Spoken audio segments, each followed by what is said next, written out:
जमाना था जब ओलंपिक जैसे अंतर्राष्ट्रीय खेलों में भारत और पाकिस्तान दोनों की मौजूदगी एक रोचक मुकाबले का वादा करती थी, लेकिन अब हालात बदल चुके हैं। ओलंपिक 2028 जो कि अमेरिका के लॉस एंजलिस में होगा, उसके लिए क्रिकेट की वापसी को लेकर पूरी दुनिया में चर्चा हो रही है। और इसी चर्चा के बीच भारत ने एक ऐसा कदम उठा लिया है जो पाकिस्तान को सीधे तौर पर झटका दे सकता है।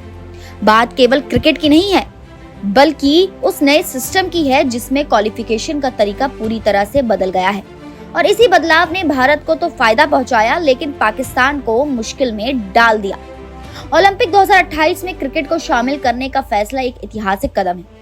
आईसीसी और इंटरनेशनल ओलंपिक कमेटी के बीच हुई बातचीत के बाद तय किया गया कि T20 फॉर्मेट को इस प्रतियोगिता में शामिल किया जाएगा। लेकिन सवाल ये था कि किन टीमों को इसमें खेलने का मौका मिलेगा। यहाँ पर जो प्रणाली तय की गई वो काफी सीमित थी। सिर्फ 6 टीमें ही खेलेंगी। इसमें से एक टीम अमेरिका होगी क्योंकि वो मेजबान है।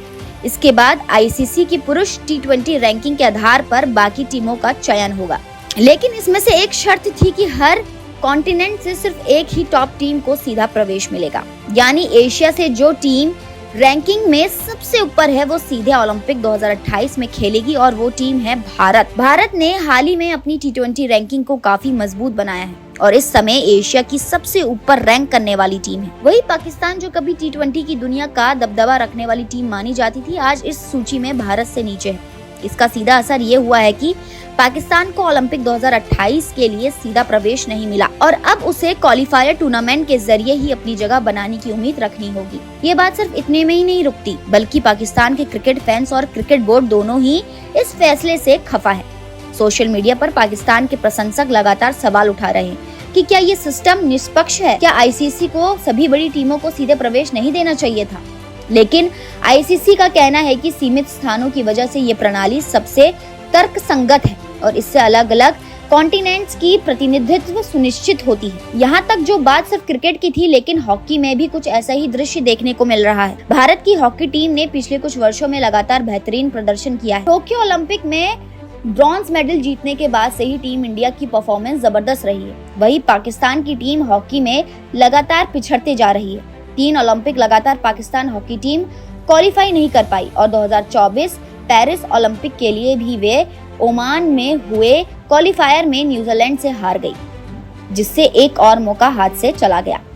अब ओलंपिक 2028 में हॉकी के लिए भी भारत की दावेदारी मजबूत मानी जा रही है, जबकि पाकिस्तान की टीम फिर वही मुश्किल राह पे है। पाकिस्तान की हॉकी विरासत बहुत ही समृद्ध रही है। 1960 और 1968 और 1984 में उन्होंने गोल्ड मेडल जीते, लेकिन आज की तारीख में वो उन बातों को ही याद करके संतोष कर रहे हैं। भारत ने जहां अपनी हॉकी के ढांचे को मजबूत किया है, भारत की सफलता का राज सिर्फ खिलाड़ियों की मेहनत नहीं, बल्कि उनके पीछे काम करने वाली व्यवस्था भी है।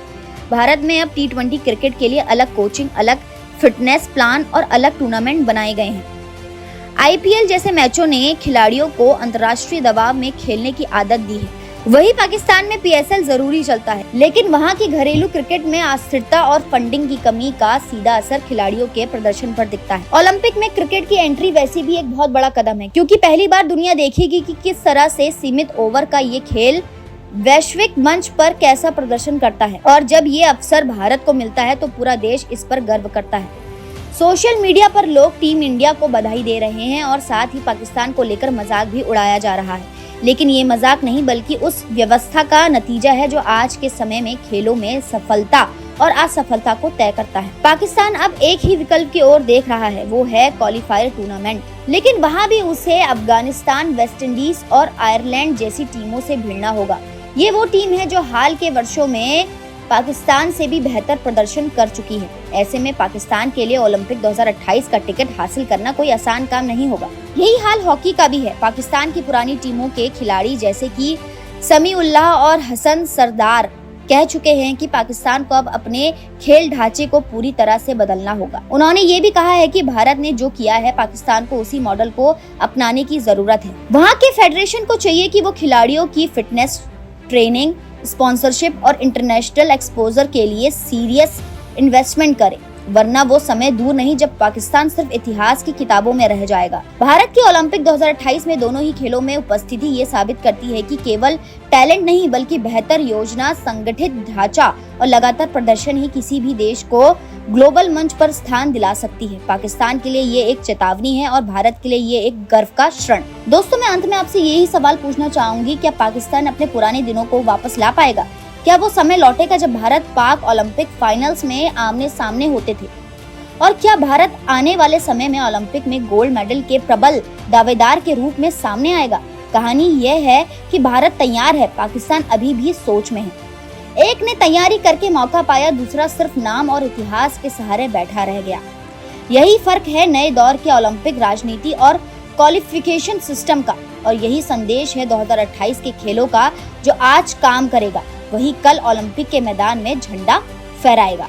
तो दोस्तों, आज के लिए इतना ही। उम्मीद करती हूँ आपको ये वीडियो पसंद आया होगा। अगर आपको ये वीडियो पसंद आया तो इसे लाइक कीजिए और हमारे चैनल को सब्सक्राइब करना ना भूलें।